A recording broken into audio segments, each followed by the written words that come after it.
In a short stretch of time from the mid-90s to the early 2000s, a relatively small group of people started playing around with this thing called the World Wide Web.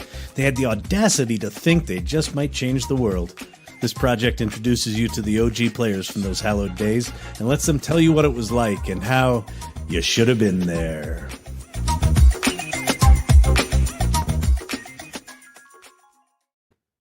Episode 12. It's going to be a tea party today. The folks from Boston, Thor, Jack, and Priya. This is going to be an incredible show. Ritesh, happy Friday. Happy Friday. It's 12 noon, so you should have been there, right? You really should have. I know, last week. How was it last week? I got to tell you, we missed you. It was, there was a lot of love. It was the Valentine's special. We had hearts. We had stories of inappropriate behavior. It's everything a Valentine's show should have been. Well, we're back. Yeah, you know, work beckons now and again, and so we have to do what we have to do, right? So it's true. Thanks for holding the fort. Yeah. So what have we got in store this week for our audience? We have the thunderous Thor Johnson and Jack Barrett and Priya from the Boston office. It's going to be quite incredible. So, you know, those guys were characters back then, and I'm pretty sure they still got it. Okay, so should we get the usual suspect stuff off the? Yeah, let's do it. So you know, for those of you just warming up here, if you want to see back episodes and see upcoming guests, go to youshoulda.com. I can't believe that URL was still available, but you know, hey, youshoulda.com. We got it. We're there. Go there. You can watch past episodes. You can get audio podcasts. You can even get transcripts now because we're that good.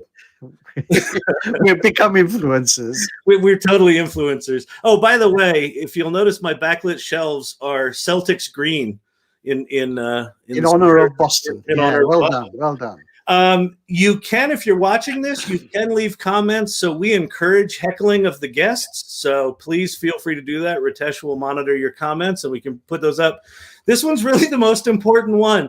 We need you to subscribe to the YouTube channel. You can subscribe to Facebook, but we need 150 subscriptions on YouTube to get a vanity URL. We're really close. I think we're at 130 or 130. I don't know. 137, I think, last count. So we're very close. 13. So do that, and it will make us happy people. So that's about it for that. So with that, why don't we bring on the guests of honor? This is super exciting. And well, look at that. Whoa. Everybody, how are you? Oh, wait. Got Priya still muted. All right. I think everybody's good. Hello. How is everybody? Hello. Greetings. I know. Greetings. So good to see you all. Look at this. It's been so long. Has been for us. I too. know. Amazing. I know. Right? So great to see everyone. I love that rose pot. It's amazing. Just amazing. So this and is the thank group you for the green, Kyle. Yeah, well, you know, I didn't agree with it, but Kyle had to go there. So there you are. I think it's important that we honor our guests with the LED backlighting. Did you guys know that I was an influencer? No. I did. Sure. You've influenced me tremendously, Kyle. I consider myself strongly influenced by you. Yeah. Under the influence. Yeah. With that, Thor, why don't we start? You know, we'll sort of let you kick it off here, but you know, as we say on these shows, where we like to start is at the beginning. You know, would love to hear from the three of you, you know, sort of how did you get into the sort of, you know, the early days of the internet that ultimately became agency.com Boston and things like that. But how did you get into it? How did it all start? And, you know, what were you doing where you went, this internet thing, this just might work, right? This just might be something. Well, for me, again, thanks, Kyle. Thanks, Ritesh. This is fun to do. And Priya, absolutely a joy to see you again. I know we've been in touch over the years. Jack, you and I just reconnected. This is fun. And I love being in touch with my agency.com and frankly, folks I've known for years. Yeah. I just returned from 2 years living and working abroad in Sweden. And tell them how I ran into you completely random. Okay, so I am in the Copenhagen airport. So I've been working in Malmö, Sweden for a company named InRiver, which is familiar if you're in the product information management world. And the Copenhagen airport's your home airport. So, you know, I had to go meet somebody at the airport. It was probably family. And You get on the train, you scoot over the Copenhagen airport. It's nearly instantaneous. I'm standing in the airport just waiting, and here comes Ritesh. Now, Ritesh is instantly recognizable in any situation. And, of course, it's, "Hi, Ritesh, how you doing?" And, of course, this guy is unflappable. He goes, "Oh, good to see you, Thor. I'm really busy." And he's running along. So I had to run behind Ritesh and just figure out a way to reconnect with him, which we have. So dude, I came over to your house for dinner, and we had a nice time. And you saw Malmö, you saw my house, and it was great to be reconnected, reconfirmed. I'm back in the States right now, and this is fun to be here. But I started out with Interactive Solutions. A guy named Chris Butler, whom I've known for years, built a company called Interactive Solutions, and the Interactive Solutions was making basically sales calls on a diskette. And he and I we would go out during the day and talk to customers, and then we'd work all night building a sales call on a diskette for these customers. And then as the internet became real, we started turning them into interactive. I went and did Juno Online Services in New York. Oh, right. Gosh, remember Juno? My goodness. I was the COO and CFO at Juno Online Services. Took it from 0 to 6 million subs. And Chris was starting to be entertained by agency.com for an acquisition. And, we were all under the Omnicom umbrella, or he was all under the Omnicom umbrella. So I left Juno, joined with Chris. We merged Interactive Solutions in Boston with Quadris Consulting, a Cambridge technology group spin out. And then at the same time, we were being bought and acquired by agency.com. So it was a wild time. And I ended up running that business unit for quite some time. Priya and I worked together day in and day out. Jack and I worked together day in and day out. And we took this little business from a couple of $1 million to over $20 million in 18 months? Yeah. That was the insanity of the time. Yeah. What were the years when you were doing, the sales calls on a floppy disk to what was that time range, and when was Juno and when was the agency.com acquisition? So I think it was late 90s.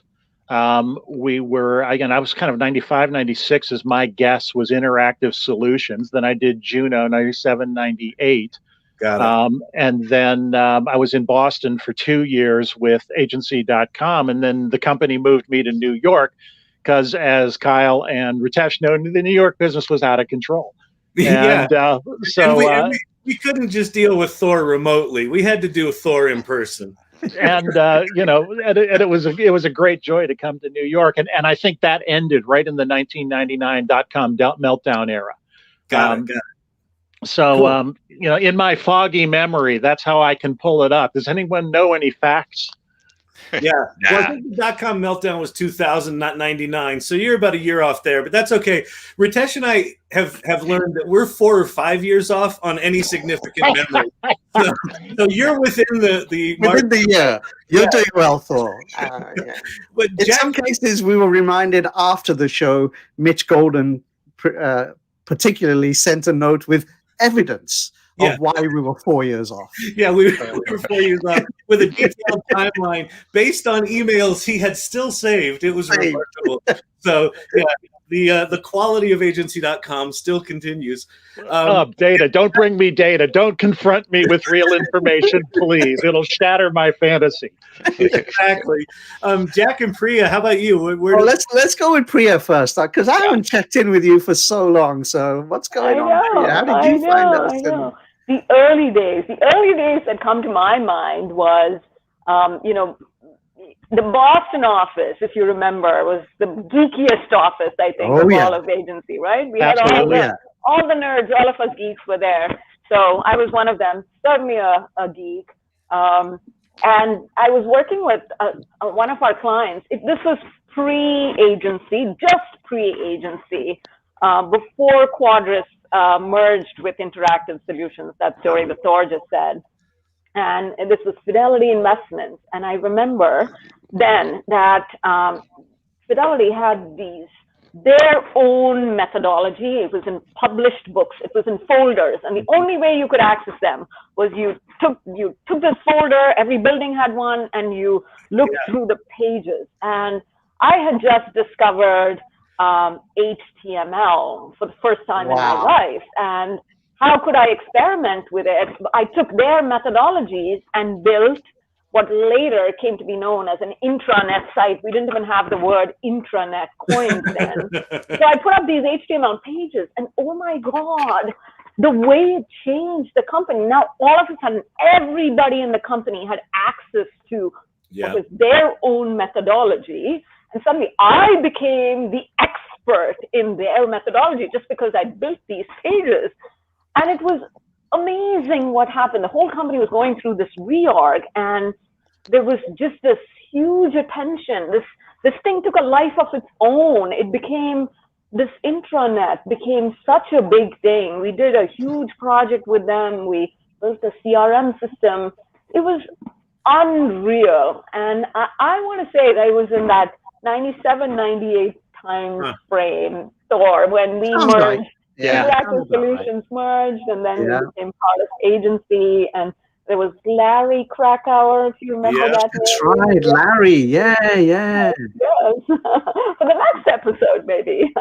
Well, he became a very successful entrepreneur. He led Quadris Consulting. I loved working with Larry and the whole Quadris team, and that kind of doubled down on the geekiness in the Boston office. Yeah. Well, I think, and then Jack Morgan, right? He ran. Absolutely. He had a team of amazing developers, and anytime we had like a serious problem, send it to Boston. They can fix it.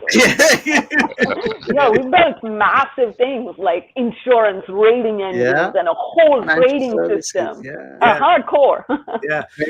It's so amazing when you hear about, you took this thing that was binders and you put it there, and all of a sudden everyone had access. Like, we so take it for granted today that of course you have access to the information, but it really is that thing about, transitioning from fax to email and, binders to accessing things online. Really remarkable. So, Jack. Hello, Ritesh. How did you end up with us? I mean, come on. Well, I was part of that same story. I started a company called Echo Strategies Group in 1993, and we were doing a little bit like what Thor was describing. We were doing video discs for pharma companies, sales, and that kind of thing. Like, look at this interactivity. You can push a button and it goes to a different thing, and it was very exciting.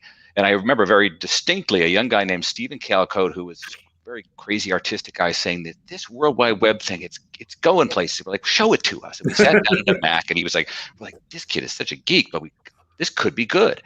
And I sent you guys a screen, so you fast forward to 1996 January, and we were working on this. The Six Senses Web Review was Echo Strategies Group rating of healthcare websites on the internet.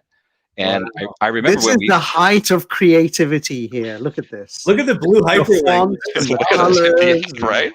Yeah. And we were so proud of this, and we would rate other people's websites. Yeah. So if you click on pharmaceutical, you can see at that time, this is all we could find in the pharmaceutical category. This is an archive.org. I love that organization. I know. Pharmaceutical. There we go. That at this time, these are the three we could find. And this wasn't like this was like the ones we thought were good. This is the three we could find. And that's amazing. I remember when we launched this, it had 12 health websites, and those were all of the websites that were about health on the entire internet. And World Wide Web. Eli Lilly, living large with a 28 score. They kind of crushed it. Right? Reviewed March 1996. That is amazing. So the Six Senses was we didn't know what we really had. I also remember the same guy telling us you should buy heart.com and lung.com. We're like, oh, shut up! I don't have $20, and we didn't buy it. So fast forward, we became the one player who was really focusing on the exciting world of pharmaceutical and health and the internet at the same time. When everyone else is working with Fidelity and these exciting big companies, we were saying we think it can really serve health. To be the higher purpose of this whole thing is to really elevate health, make health information available to lots of people. We became the health arm, and that's when I also met Chris Butler. And we had been talking about working together on some things because Interactive Solutions at that time was doing a lot of financial work, a lot of really in-depth work, but didn't really know the health space. So long story short, we ended up merging with Interactive Solutions, and then Interactive Solutions and Quadris. We all became the big Boston office, and we joined the Geek Squad there in in Cambridge, went to Hellman and got Ethiopian food and did all those .com things that were really cool. Yeah. So no one took me to the Ethiopian place. When Hellman was epic. It was very well known. Really? Wow. Amazing.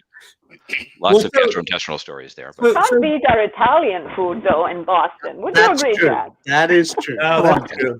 Yeah. So I mean, talk about those days. I mean, what was it like working? I mean, Thor, you mentioned it was, moving so fast, and we swept you down to the New York office. But for any of the three of you, what was the what's the thing you remember most about what it was like working in those times when the real acceleration kicked in? I remember the insanity of it. I started out as a technologist and really became a marketer overseas. And then, B2B, came back to the States, ended up starting to work with Jack and with Priya and with, eventually with the gang in Boston and then in New York. But people were insane and doing unnatural acts. And I remember this discussion that kept recurring, and that's, hey, Thor, I need a website up by November. And I'd sit down with Jack and I'd sit down with Priya and we'd go, okay, would you please talk to us and tell us, what do you want this website? And the guy would go, Thor, you're not listening. I need the website up by November. And we'll go, okay, this is great. Talk to me about the audiences and what. Thor, November. The website's got to be up by November. We go, we get it. You don't care what it does. You just need that website up by November. That happened over and over again. It was a crazy period. It was. I remember people saying, well, I was golfing with someone and they have a website, so now we want a website. And Priya, I think on those days, you were really focused on your continuation with the financial services world. I was. Same sort of thing, right? Absolutely. And insane in that world as well. I mean, I remember I was in my late 20s or something, and I was invited to a board meeting for Reuters in their London office. I mean, these powerhouses. Peter Job was the chairman of the company at that point, and they're taking advice from a 20-year-old that's walking into this boardroom and telling them how they need to completely change their entire business focus to focus on this new thing and bring all of their whatever data and stuff. I mean, it was crazy. It was insane. And it was not one project would be a $20 million project. You'd sign up a $20 million project in 3 or 4 days, and then the very next week you would sign up another, $9 million, $10 million. It was absolutely insane. We were hiring. Like we would hire like 50 people in one day. All the waiters at Hellman. Our project. What were you going to say, Jack? I see we hired all the waiters at Hellman, came over, and they became programmers. They moved over, like, no more Ethiopian food. I remember the same experience. In pharma, though? Was it the same in healthcare as well? It was. It was it was a little different. I remember being, but like Priya remembers, I was in the office with Jan Leshley, who was at the time the CEO of SmithKline Beecham, now GlaxoSmithKline, and he wanted a big thing fast. And we were talking about marketing. We had this whole big long deck, and he just says, "How much is it going to cost?" And I said, "Well, but I'm like working up to the number. I don't want it to be too big to scare him away, and we're going to close the deal." And he goes, "Yep." And I'm saying, like, "Here's the number. Here's the ROI. He's like, "How much?" And I said, "Here's more data. Here's this." He says, finally, he punches me in the arm. He's this big guy. He's an ex-tennis player, professional tennis player. And he goes, "Goddammit, man, give me a number." And I say, $2 million. And he says, "Okay." And that was it. And that was how we made the proposal happen. It was kind of wild. And we went from there with a bunch of smart people who were in the room from Glaxo who are still good friends. Tim Armand, who runs Health Union now, other folks, and built a whole lot of very exciting things for them. They were the first ones to do it, and that's what Jan wanted. We were the first ones to do the program, first one to do this big thing, and it was a badge of honor to be the first one out with that sort of stuff. But I think what is really interesting is what Priya said. There was that moment where it didn't matter, like you said, Priya, you're in your mid-20s and you're off talking to the board of major public corporations. Yeah. Kyle regaled us with stories about going to do the same thing at British Airways, to the board of British Airways, right? Yeah. Amazing times. Really amazing. And so many of them, right? They were really stymied and caught up in the old world while the world was just like changing underneath them. And at that time, all of us at agency.com, we were the powerhouses. We had seen so many projects, transformational projects, and they just needed a piece of it. And they absolutely needed it. They knew they would be left in the dust without it. And that was the speed of change was uncanny, unreal. It's a really great point. I think it really gets to how does one become an expert and what is real expertise in something that is so new and so transformational. We were young, but we had seen, as Priya says, more than anyone else had seen because of what agency.com was and how many, and we were all sharing experiences from financial services to pharma to tech companies, and that ability to really talk to each other. We really were the experts, and I think some of that imposter syndrome helped us not to get too behind ourselves. But it was also we had all started with interactive. We had done interactive pre-internet, and we understood what you could do with interactive. And then all of a sudden, there was this monster vehicle for being interactive. User experience. And Priya discovered it the way she discovered it, and we all kind of ran into it in our own way. But man, all of a sudden, I could do a sales call online that used to be on a diskette, that used to be face to face. Yeah, it was that was that time where CD-ROMs were really big, and everyone was trying to push the envelope with CD-ROMs, and it really was. Oh, now that you take that thing you could do on a CD-ROM and you connect that with other people, like that was. It's one of the themes that we're seeing on this show is that there seems to be a universal sense of like, oh my God, this is amazing! Like the wonder of that the acknowledgement of that little connection where you could take this interactive thing and connect people to it. What was did you guys have sort of that epiphany moment, or like, what was that sense of, being a part of this thing for any of you? I remember being that one of my people moments was maybe a little more human, but Eli Lilly, to go back to them, had me out to their HQ for 500 executives they assembled, and I was to demonstrate the World Wide Web to them. and we had a shark fin modem that went really long phone cord went over to the side of the conference room. There was 500 executives there, and I had to do this whole thing with the telephone poles, and this is what it's a network, and that's where they started that you had to kind of bring it back to the human terms, and it was about the web is World Web is about connection. It's not a thing, it's not an object, it's about connection, and they the bulb went off for them, like, oh, I get it, it's the same stuff we have in the book that Priya turned into a disc. Now is we're all connected to each other. That was the moment where they really got it. Did you have to carry your computer and your monitor in to be able to do that presentation? Or absolutely. I had to bring a laptop with my own modem and my own long phone cord, because they didn't have 200-foot phone cord. We all had our own little wireless boxes with us because you couldn't count on internet being at the office we were demoing in. So you had to be completely self-contained. Oh, yeah. I remember Jack Morgan once saying to me, we'll give you a luggable. I'm like, what are you talking about?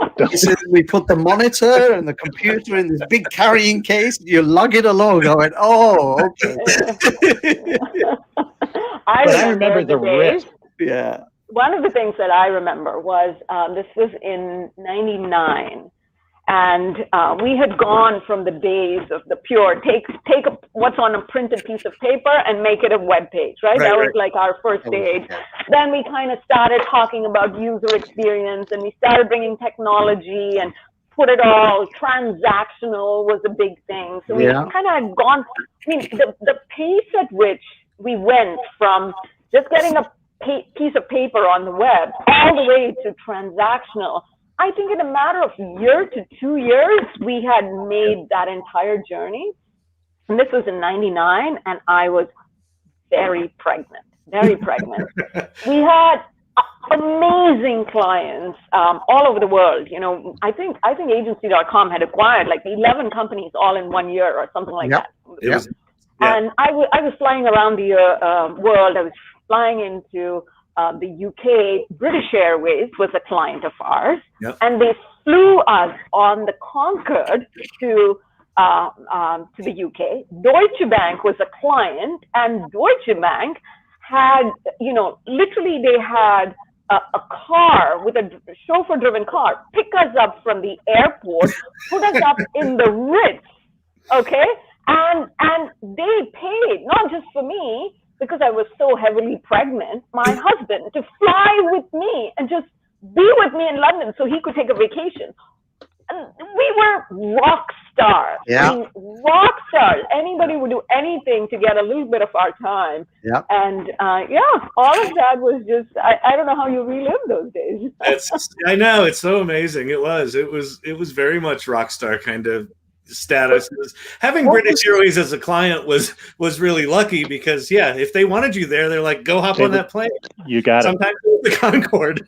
It was one of the things that I do also, because I was obviously most of the time in New York, a bit of London, but New York mainly. The culture, that group of people, no matter which office I went to, we all had that culture of inquisitiveness and just curiosity to what's the next thing or how can we make it, and we were hiring people like those as well. Was that, do you remember any of that? Absolutely. Yeah, absolutely. That, we would walk into the New York office and it had its own culture, but it was like, you walked into a team of friends. We were the same superstar thing. We all felt it bonded us together, Do you remember we built out this concept of intranet within agency, and we built this concept of rooms, and we go into the rooms. This was the first time we had likes and views and star ratings, which today in social media is like a no-brainer. Everybody has it everywhere. We built it for the first time in our intranet with our rooms concept and tagging content and figuring out which content was most popular and most cool and most, that was the Boston office. That was Matt Kaplan and who was our interwoven expert? What was his name again? Was it Joe Eldridge or Joe Eldridge? Adam? Yeah, that's right. And that was the other name as well. Adam was also part of that. Yeah. But that whole team, when they put that intranet together, I remember when they launched it, I was like, whoa, this is cool. And Matt was just so passionate. I mean, this was in his blood. He was like, I am possessed about this, right? We also invented a lot of cultural things to bond everybody together because we were growing so fast. Yeah. Yep. And we were, as Priya says, we were 20 and 30 somethings selling to 40 and 50 and 60 somethings in general. And, how do you bond these cultures together? And I remember for the first time, we would serve food and have catering in Boston. We would have guests in. New York had, a restaurant on the top floor where we used to serve pancakes on Thursday mornings. You served pancakes once, Thor. Yeah. You came down more and than you had once. Pancakes. I remember that. I was trying to get people to come in earlier, so we started doing pancakes up at the restaurant. And then the senior team had to be there, so everybody figured out if you want to be with the senior team, you show up for pancakes. And now that's kind of de rigueur. That's expected. That's what Google does. That's what Bloomberg does. That's what everybody does. And whether we invented that or not, but that was the first time I'd run into that. And we had done it in Boston. We had this whole cultural thing, and we had employee of the month. We had this stupid ass lamp that we would give somebody if they were the employee. This lamp was, you couldn't even use it because it got too hot because it was before LED. So you would just have this thing in your office, and if you won this lamp, you'd have it proudly on display for a month until the next person got it. This was treasured.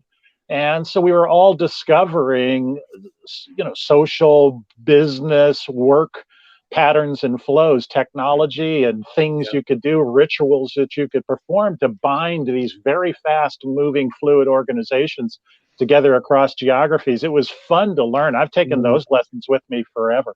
I agree. I think that Dating.com did a particularly great job of looking at the people and the culture as part of what they were creating. Right, it wasn't just more bodies to deliver the work. There was a sense of belonging. That was pretty unique. And I agree. I've taken it to my future companies as well, and it's really been important. People talk about the culture at my current company as one of the reasons they're there. And I think that in that time it was remarkable to be able to create something. And kudos to the folks that were part of that for sure.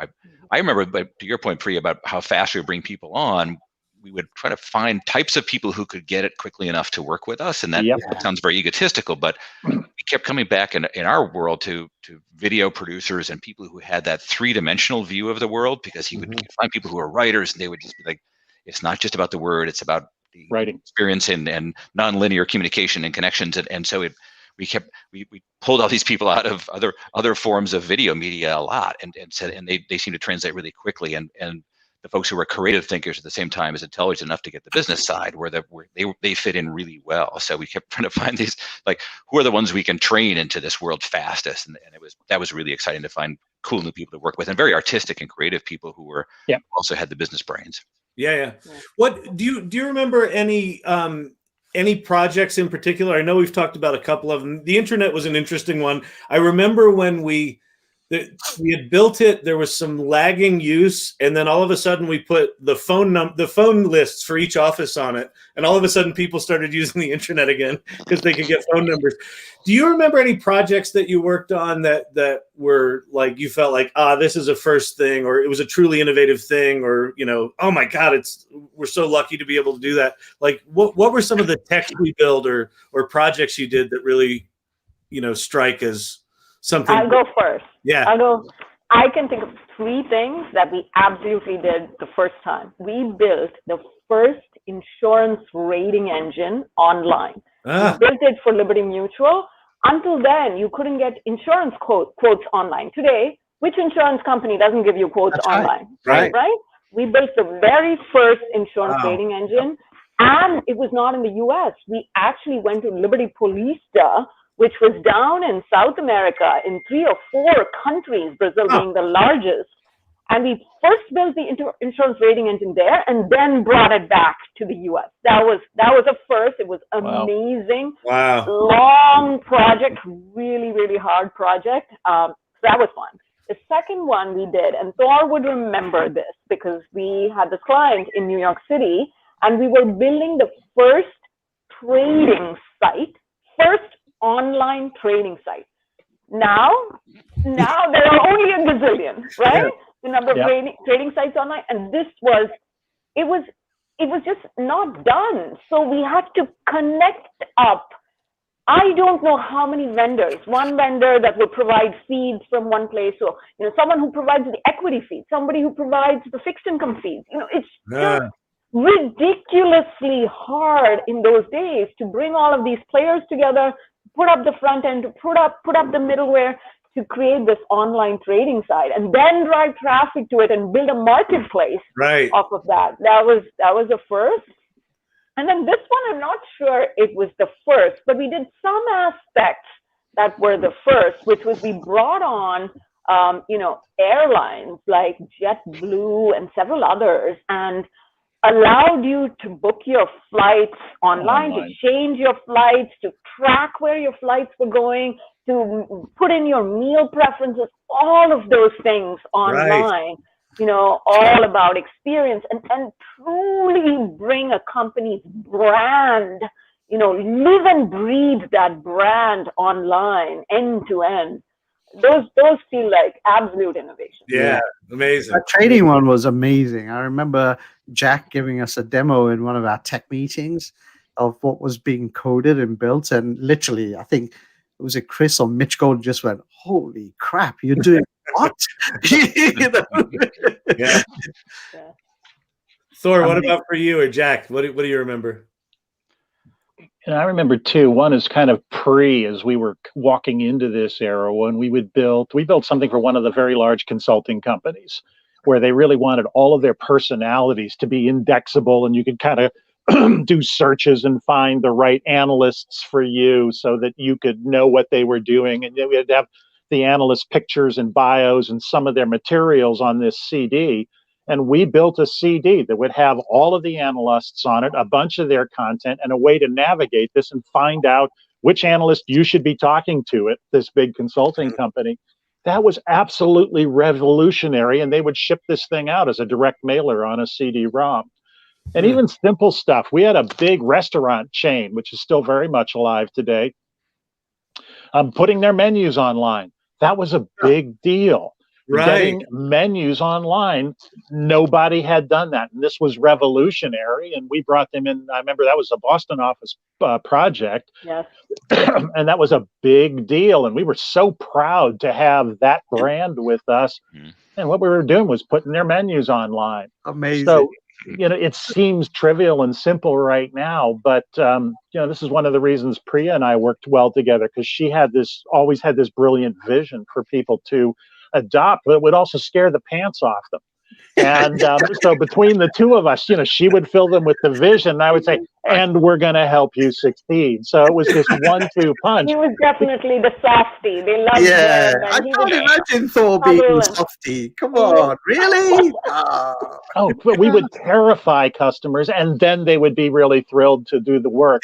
But to hear the extent of some of these projects, and to give that big a project to a brand new company like agency.com or Interactive Solutions or Quadris or any of these companies, these large firms would never, ever do that except during this period of time. And so we learned a lot about how you run large projects with major companies, and they learned to take a level of risk on in this internet era that they had never, ever done before. So it was a learning experience, I think, on both sides of the fence, or on all sides of these fences. It forced a lot of the groups within our clients to work together where maybe they hadn't had to historically, but now because of this interactive thing, it was a forcing function, right? Well, that's a constant theme. A company I just left in Sweden, very similar in that the big driver is, can the company change the way it works to deal now with the rate of motion of data within their own industry and within their own company? E-commerce is driving the same kind of thing. Companies that used to be very happy to operate in silos cannot operate that way with e-commerce jumping all over them. And we went through exactly the same cycle with agency.com back in the late 90s. As companies were really installing their first online business systems with us. It's it's revolution after revolution, but it's the same lesson. Yeah. What about you, Jack? Yeah. How about you, Jack? I come at it a little differently. I remember the excitement of joining a team that actually knew how to do as much powerful back end work as Priya's team and the Quadris team and those folks did. And we kind of became the soul in the machine when it became to the healthcare, right? I get excited about some of the first times that what's very trite now, which is when you went to a pharmaceutical website, you would talk to someone who looked like you about your experience with the disease, right? Here's a multicultural experience or an older person. And so it used to be like, here's an avatar, or here's just the brochure thrown up on a website. No, we actually had experiences that helped you to think as a human being and feel like a patient. So for us, it was always interesting, like, slow down, guys. It's not only the technology here. This is health. So it needs that soul, that connecting with people as people is incredibly important. And we did some of the other, when it looked back hilariously now, creating the online campus when you would go to the library and find this. And we would, and we would humanize these giant ivory tower companies, and it was part of, we were like, these companies really, people need to know a lot more of the people inside them. And so it was all about bringing the people out somehow through all of this technology, and everyone was in love with the technology. No one was really thinking about people all that much. So it kind of made, I think one of the first things that agency got right was not just experience, but really knowing the people and the personalities of the user coming into it, as well as the people who are ordering up the technology, right? Yeah. Well, it's funny how much that's similar today. We're seeing exactly the same revolution with e-commerce, with everybody having to get into e-commerce. They're going through precisely the same learning. They come into it thinking it's technology when it's really all about how does your company operate. The parallels are amazing to me. Yeah. So I think Jack's pets are trying to get in on this and give us some memories of how Jack treats them. Always promote work. Yeah. So, Priya, I think maybe what we can do is, Kyle, as you said, let's see what are you doing now? We've heard so much about that experience, and it isn't. I always say to people because I talk about those days quite a lot to people, even to the youngsters that are coming into Ogilvy now. I say you cannot experience what we did. That was a moment in time that formed a lot of what we do and the cultures we create and the way we work today and the teams we bring together and the collaboration. Do you still take that to granted? Take that to heart, Priya? Absolutely, Ritesh. I think that it was you can't get the experience that we got in those few years. I think we can go to school for 10, 20 years and not get the same, all in this compressed period of time. We really tackled the biggest of projects that were the most diverse. I mean, think about the skill sets we had. We had business people, we had creative.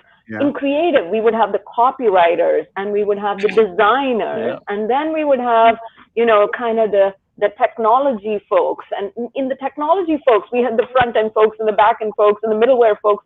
I mean, and then we had these massive client teams, and every project was worldwide and distributed, and you're working in multiple languages. Where can you get that kind of experience? And so we would go into a project and you would meet people from agency.com for the first time on that project. Some of them will be from Spain, some of them will be from the UK and all of that. You come together as a team and you had one day to form a team before you were in front of a client. And kind of, then you had, maybe 2 or 3 days to learn the entire client's business and start providing, solutions to them. So I think that all of that, I think, has lived with me forever and ever and ever. And every piece of it, working with those diverse teams, working with everybody globally, and and really running humongous projects that, the way we did that. And what are you doing now? Or how is that transfer? What are you doing now? So I think agency really made an entrepreneur out of me, and I left agency, and I've done a few entrepreneurial companies, one after the other. My first was in, believe it or not, it was in the legal space. We built a product ground up for e-discovery and sold that off. It's now part of HP. So that was my first exit. It was a strategic sale. I then kind of wrote a business plan and started a company from scratch called Anaqua. We really, really grew that company to about 250 million in revenue. It was in the intellectual property space, and tons and tons of global clients. That was a huge success. A great, 10+ year ride at Anaqua. And now I'm on to my third, called V24. We're in the digital engagement space. I mean, perfect for this pandemic and this year, what we're doing here to enable brands and financial services institutions connect with their customers online for sales and customer service and all of that. So another great ride. Wow, so amazing. Amazing. Yeah. Jack, how about you? What did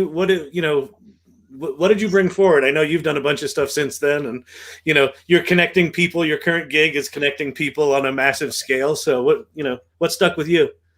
Well, I at that time, I think what was so exciting was we were on this bleeding edge of what was about to happen. We were creating it and inventing it at the same time. We were trying to figure out what the hell was happening and sounding smart and expert about it. and I think that I've always loved that part of, I don't know exactly how this is going to work for health and pharma, but we're going to figure it out because it's a huge international, wave that we need to be a part of. So we've always been, I call it the Chrysler Airflow of the internet, where we're always like about 30 years ahead of where we really should be. Like, that car was beautiful. No one liked it in the 30s. It was like in the 70s, like, this is the most beautiful car ever built. It's like, okay, but we finally found a spot where I think it's very similar now. What's happening in social media and the reinvention of communication and connections between people is very much like the internet era. And social media has completely changed the way humans interact with each other, and it will never go back. One of my favorite agency.com phrases, like, it's never going back. It was like, it's the board guys that sit back and say, oh shit, he's right. It's not going to go back. The genie's opened. It's gone, right? Right. Yeah, that's great. Yeah, so what WeGo Health does now is we've put together 100,000 plus influencers, collaborators, the folks who are the creators of the social media era across lots of different platforms, and we simultaneously kind of bring them together and put them to work as influencer marketers and create unique, genuine content in the voice of social media, not broadcast media, but social media voice, but get giant DTC scale results for pharma companies. That's our business. But we also learn from them, because our members are the ones who are figuring out what the hell is TikTok going to do for a prescription pharmaceutical that's useful, and not be misinformation and not be bullshit, but how can we make that something that can actually help people to know what to do with their health more effectively? So I think it's just as exciting what's going on right now. The way that people are using social media is every bit as fast moving as the internet was in 1999. It's just as crazy and just as much fun. Wow, that's so cool. That's Thor. How about you? To me, it's the spirit of invention. Priya took, and Jack, really, you've both taken the entrepreneurial path. This notion of invention and inventing markets is what stuck with me. After agency, I went and joined Eloqua, and that is a B2B marketing automation platform. It was literally the first of its kind in the market, and we invented this B2B marketing automation marketplace. And that created competitors like Marketo that you've heard of today. And HubSpot is in many ways Eloqua 2.0 or 3.0. And so that market has come and developed and become really robust. But we invented that back in the mid-2000s. And that was enormously satisfying.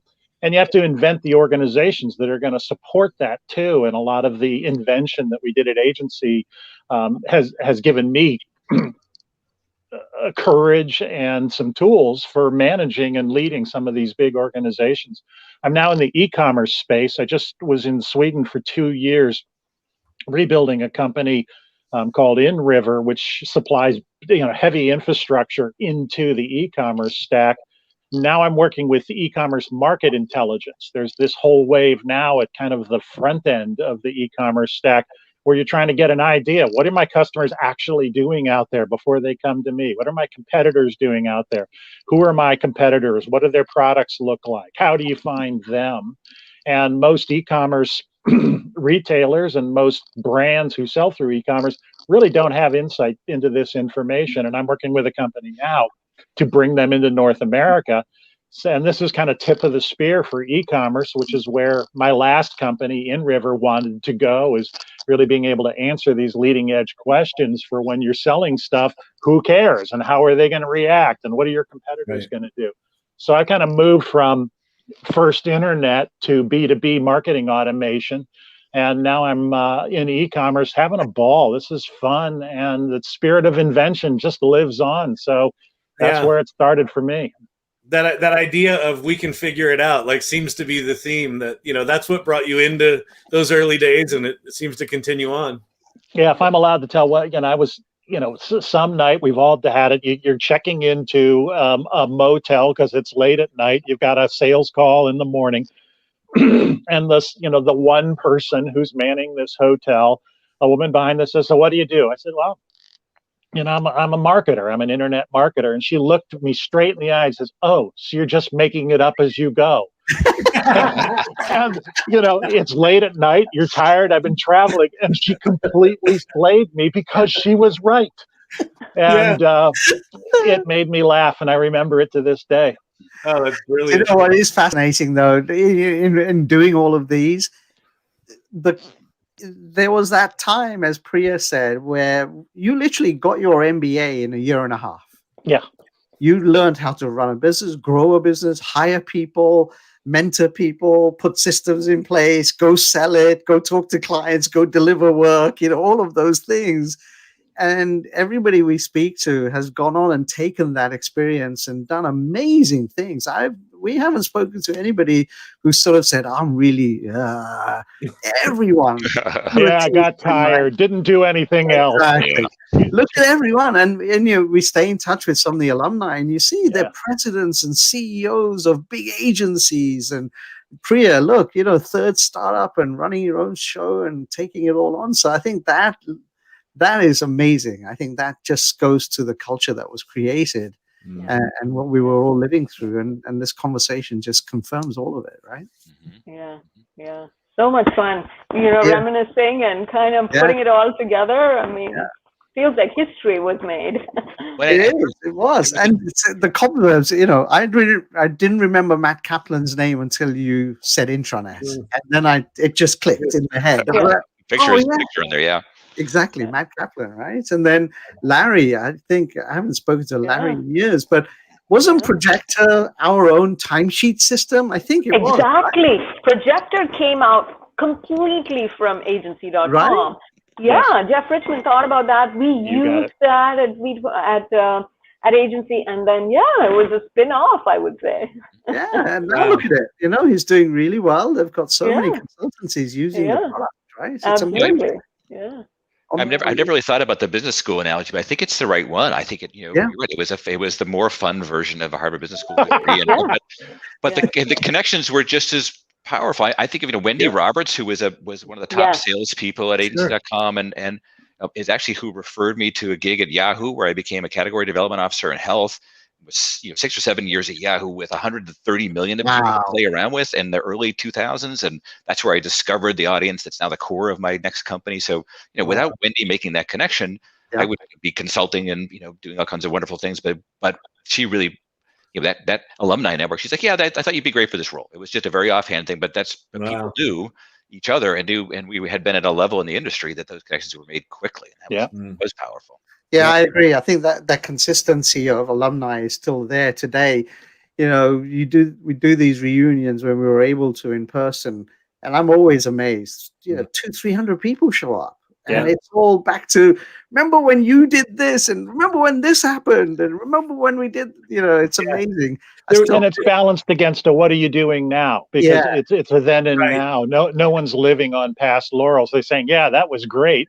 Boy, was I a kid then. What are you doing now? Oh, that's really exciting. Yeah. The thing I've noticed is, back to the MBA analogy, I think it's probably 3 or 4 MBAs, but it's like, I don't know what I know, but some situation will come up, and I'll immediately know the answer to it because I'm like, we dealt with that 6 times at agency. We tried all these different versions of it. This is the one that works. And it just it comes forward when a problem comes up. It's just amazing like that. So And do you remember Kyle's crazy hire 30 people in 30 days thing that he did? 90. It was 90 people in 90 days. Oh, that was it. That was the most insane thing I've ever done. And the lesson, Kyle, I love you madly, but the lesson was don't do that again. Yeah. Don't hire fast. Yes. But we did it. We innovated and figured out what not to do. You know what else we innovated was the direct sales force for an agency. Because the agency model was always eat what you kill. And we did a direct model where we had a dedicated sales force that went out and got business for our agencies. We built SWAT teams within the agencies to support those sales forces. And we had to learn all that stuff. We made it up as we went. And we discovered, we thought that we would rotate people through these SWAT teams, but we found out, no, some of our creatives and technical people and writers and account people really loved that part of the business. And so, we learned every time we would try something like that. And sometimes we'd learn never to do it again, but sometimes we'd learn, wow, this is great. And I'm going to take this to wherever I go next. I remember when one of those salespeople started in New York and they came with one, first lead, and they were like, okay, how do we do this? I'm like, I don't know. What do we do? And she said, well, don't you have like a process for writing these proposals? And I said, no, we just make it up as required. What do you need? And she says, I don't know. What's the template? I said, there's no template. You tell me what you need. I'll tell you what we can do. And she literally walked away shaking her head going, what have I done? But she became very, very successful once she figured out that we could, just create it. What was it? Mylene Dane in Chicago. Once Mylene was just like, I think it was GoldmanSachs.com came up for bid with Ben Jones, and Julie flew out from Chicago. And we had Priya and Jack and all these guys involved. And Mylene's like, I don't know if we're going to ever win this. This is so many people doing so many things. And we won it. Yes, we did. Good client, long time. Yeah. Just crazy. Well, listen, this has been absolutely remarkable. Like it's fantastic to see you all again. Like like so That's many the best memories bit about this, getting to see people again and say, hey, how's it going? Yeah. You're looking well. So Absolutely incredible. So thank you for doing it, first of all, and just, really, really awesome to see you again. Any last likewise. thoughts? Any last thoughts? Come on, Priya. I'm sure you have. Well, I want to say thank you for putting the show together and bringing us all back and creating this archive. I mean, I'm going to go and watch every episode from the beginning to end and skip a bunch of Netflix series. This is my series. Your new binge watching. That's exactly. I'm going to binge watch this. It's going to be so much fun. So thank you so much. And just, we have to do this in person sometime soon. We do. Once this COVID thing is over. Vaccine willing. Yeah, and keep the spirit of invention. Just, remember that we've learned something and that it's fun to carry forward. Yeah, I think the fail fast that we all got the chance to do because there was so much happening. I recently started this content idea product play, and my leadership team, who are wonderful at WeGo Health, were saying, I don't think this is so great. And we tried it, and I finally said, this is shit. Why did we start that? And they said, we've been telling you. I said, okay. So, but we could all admit it to each other. And I, the CEO, could say, I had a bad idea. I got it. It's done. Wrap it up. Next. Off the next one. And that comes from having tried and failed a lot and not being afraid to try it again. And that's so much. That's the key, Jack. That's the key. I think that's it. That really is. There's a lot of people, and I'm in the same industry as you, Jack, as you know, and I talk to pharma clients, and there are two statements. One, they go, give me innovative. And I literally go back to my days in 1996 going, you have no idea. So, here's something new. And they go, wait, who have you done it for? And I'm going, no, it's not innovative if I've already done it for somebody else.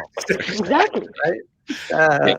And the second one is they're all talking about failing fast, but they really have no clue. No. But what if we fail? Well, yeah, exactly. We'll fire you. We'll fire you. Right. Sorry, then I'll go back. Yeah, exactly. Right. All right, awesome. Well, thank you all very much. Please go watch the episodes. It's great, but really nice work.